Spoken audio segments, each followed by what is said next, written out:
Oke Naya, kita coba jawab. Sebelum kita jawab, pahami dulu tentang makna dari P1, P2, ya, F1, F2. Nah sekarang tadi kalau P1 itu perumpamaan, ya, di rumah anak-anak sebagai anak dari ayah ibu. Jadi ayah ibu itu sebagai P1, maka anak-anak sebagai F1. Kalau anak-anak nanti suatu ketika sudah kuliah, sudah kerja, nah kemudian menikah, maka anak-anak tidak lagi sebagai F1 tapi sebagai P2.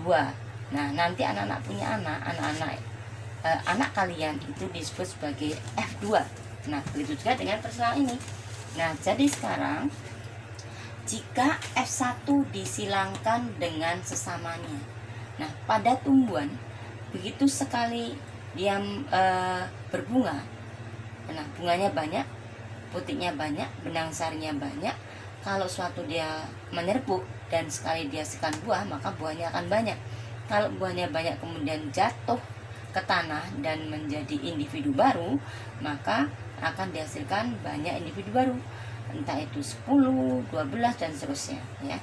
Nah, kalau antar individu itu melakukan perkawinan dengan sifat genotip dan fenotip yang sama, maka dikatakan jika F1 disilangkan dengan sesamanya, ya.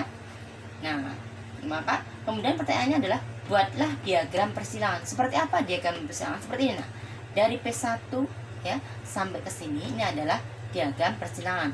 Kalau yang tadi waktu yang A itu diagram persilangannya dari P1 sampai ketemu F1.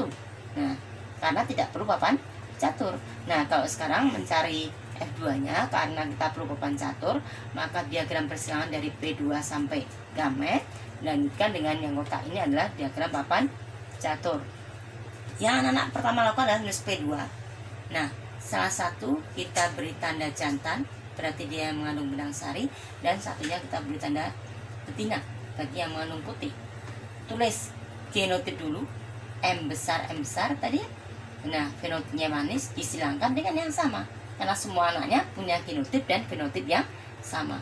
Nah, kemudian perlu diingat bahwa ya, kalau pada parental ini yang dibawa genotipnya adalah diploid, sepasang, ya. Tapi di gamet dia terpisah, memisah.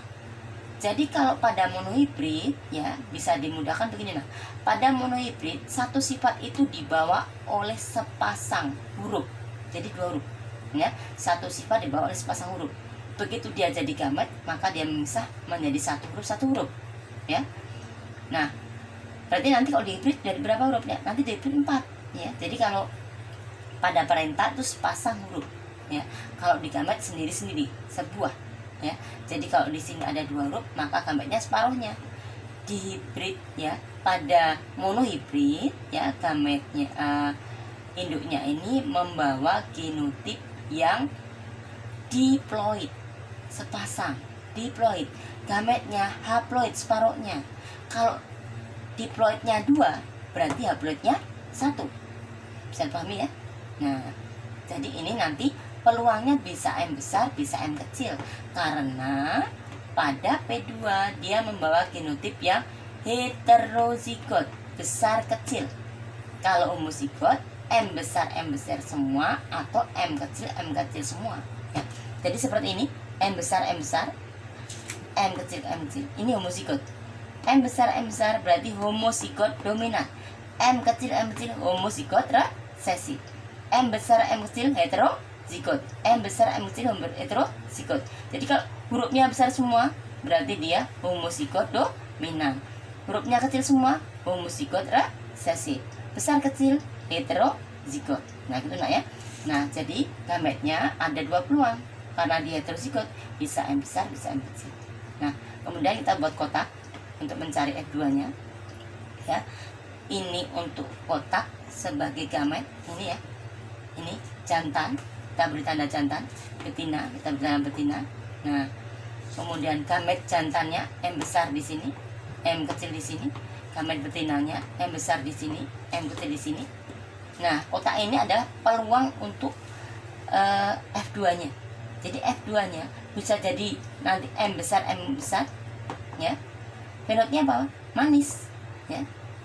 Kemudian bisa jadi M besar ketemu M kecil, fenotipnya tetap manis karena dominan ya. M besar dominan terhadap M kecil.